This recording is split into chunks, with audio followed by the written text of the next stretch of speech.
বাগানে চলে এসেছি। আমার শাশুড়ি ওই বেগুন গাছ, ওদিকে বেগুন গাছ, এদিকে আর এদিকে ভেন্ডি গাছ, আর ওই যে আম গাছ আছে, ওটা হচ্ছে এই ভেন্ডি না মানে প্রতিদিন তুলতে হয়, না হলে পেকে যায়। আমার শাশুড়ি গ্যাংটক চলে গেছে, তো একদিন তুলেছিল, আমার শ্বশুরমশাই ছিল, তা উনি চলে গেছেন, তা আমি তুলছি। এই ভেন্ডির একটা রেসিপি দেখ, ভেন্ডি হয়েছে কিন্তু তুলে দেখাচ্ছি সব পুরে।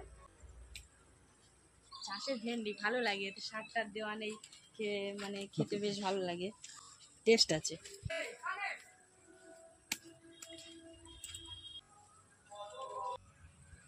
খুব কচি কচি ভেন্ডিগুলো, খুব কচি কচি। আর এই